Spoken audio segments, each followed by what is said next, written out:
Samarth Portal UG Admission 2026 Samarth Portal reopen হ'বলৈ গৈ আছে 13th of June 2026 spot admission regarding এটা ভাল খবৰ ডাইৰেক্টৰ অফ হায়াৰ এডুকেশ্যনে এতিয়া এটা ভাল খবৰ দিছে যে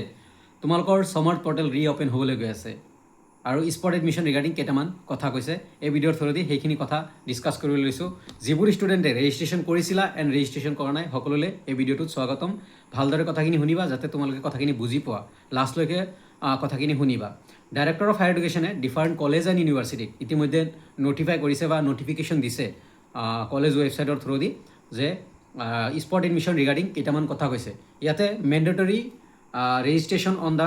on the admission portal for the spot admission তোমালোকে মেণ্ডেটৰী কৰিছে যিবোৰ ষ্টুডেণ্টৰ মেণ্ডেটৰী মানে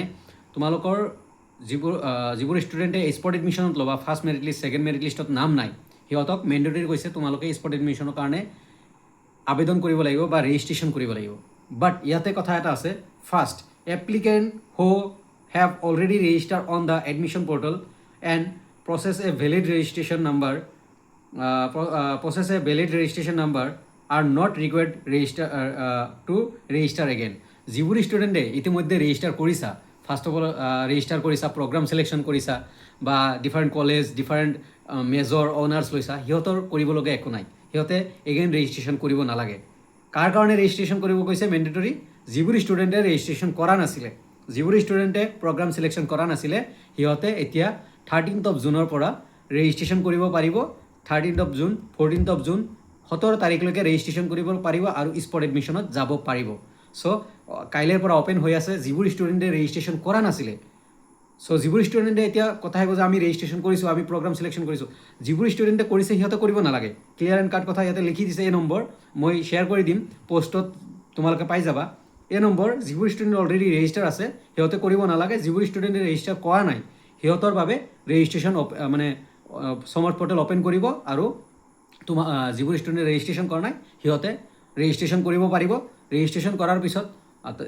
প্ৰগ্ৰাম ছিলেকশ্যন কৰিব পাৰিব ডিফাৰেণ্ট কলেজ বা ইউনিভাৰ্চিটি চুজ কৰিব পাৰিব স্পট এডমিশ্যনৰ কাৰণে চ' দুটা পইণ্ট দিছে এ এণ্ড বি আৰু দুইটা কৈছোঁ আৰু স্পট এডমিশ্যন 15, 16, 17 তিনিদিন হ'বলৈ গৈ আছে তাৰো কথা ইয়াতে উল্লেখ কৰিছে আৰু বাকীখিনি যিখিনি স্পট এডমিশ্যন ৰিগাৰ্ডিং কৈছে সেইখিনি কলেজ বা ইউনিভাৰ্চিটিক জনাইছে যে কলেজ বা ইউনিভাৰ্চিটিয়ে স্পট এডমিশ্যনৰ যেনেকুৱা ক্ৰাইটেৰিয়া সেইমতে চলাবলৈ কৈছে স্পট এডমিশ্যনৰ প্ৰচেছটো ভালদৰে চলাবলৈ কৈছে বা 13 তাৰিখৰ পৰা যিবোৰ ষ্টুডেণ্টে কৰিব ৰেজিষ্ট্ৰেশ্যন কৰিব সিহঁতৰো স্পট এডমিশ্যনৰ গাইডলাইন মতে সমৰ্থৰ গাইডলাইন মতে প্ৰচিডিউৰ চলাব দিছে চ' ইয়াতে মেইন কথাটো হ'ল যে mandatory registration for the admission portal spot admission mandatory registration on the admission portal মানে Samarth পৰ্টেলত মেণ্ডেটৰী ৰেজিষ্ট্ৰেশ্যন কৰিব লাগিব বাট যিবোৰ ষ্টুডেণ্টে ৰেজিষ্ট্ৰেশ্যন কৰিছে সিহঁতে একো কৰিব নালাগে সিহঁতে যদি কিবা কাৰেকশ্যন কৰিব লাগে বা এডিট কৰিব লাগে তেন এডিট কৰি ল'বা আৰু যিবোৰ ষ্টুডেণ্টে ৰেজিষ্ট্ৰেশ্যনে কৰা নাছিলে বা প্ৰগ্ৰাম ছিলেকশ্যন কৰা নাই সিহঁতে কাইলৈ ৰেজিষ্ট্ৰেশ্যন কৰি প্ৰগ্ৰাম ছিলেকশ্যন কৰিব পাৰিব আৰু ৰেজিষ্ট্ৰেশ্যন কৰিবলৈ তোমালোকৰ Aadhaar card email ID phone number লাগিব তাৰপিছত ৰেজিষ্ট্ৰেশ্যন কৰি ল'বা তাৰপিছত তোমাৰ নিজৰ যিমানখিনি বেছিক ইনফৰমেশ্যনখিনি দিবা বেছিক ইনফৰমেশ্যন দিয়াৰ পিছত তোমালোকে প্ৰগ্ৰাম ছিলেক্ট কৰিবা তোমালোকে কি ক'ৰ্ছ ল'বা কোন কলেজ লাগে সেইবোৰ কোন ইউনিভাৰ্চিটিৰ আণ্ডাৰত কি কলেজ লাগে তোমালোকে চুজ কৰিব পাৰিবা যিবোৰ ষ্টুডেণ্টে ৰেজিষ্ট্ৰেশ্যন কৰা নাই তোমালোকে ৰেজিষ্ট্ৰেশ্যন কৰি লোৱা অহাকালি ৰেজিষ্ট্ৰেশ্যন কৰি তাৰপিছত প্ৰগ্ৰাম ছিলেকশ্যন কৰিবা তাৰপিছত ফাইনেল ছাবমিট কৰি দিবা আৰু তাৰে পিছত 14 তাৰিখে যোন কেইখন কলেজক চুজ কৰিবা তাৰে যোনখন কলেজত এডমিশ্যন ল'ব মন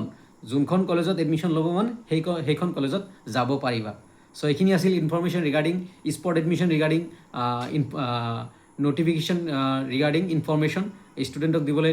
চেষ্টা কৰিছোঁ চ' সকলোকে বিনম্ৰ অনুৰোধ যে ভিডিঅ'টো শ্বেয়াৰ কৰিবা যাতে কথাখিনি সকলোৱে গম পায় যিবোৰ ষ্টুডেণ্টে ৰেজিষ্ট্ৰেশ্যন কৰা নাছিলে ৰেজিষ্ট্ৰেশ্যন কৰিব পাৰিব 13th of June পৰা আৰু প্ৰগ্ৰাম ছিলেকশ্যন কৰি ছাবমিট কৰিব পাৰিব আৰু স্পট এডমিশ্যনৰ কাৰণে এলিজিবল হৈ যাব আৰু যিবোৰ ষ্টুডেণ্টে অলৰেডি ৰেজিষ্টাৰ কৰা আছে প্ৰগ্ৰাম ছিলেকশ্যন কৰা আছে বা কিছুমানৰ এনেকুৱা আছে যে ৰেজিষ্ট্ৰেশ্যন কৰি থৈছে বাট প্ৰগ্ৰাম ছিলেকশ্যন কৰা নাছিলে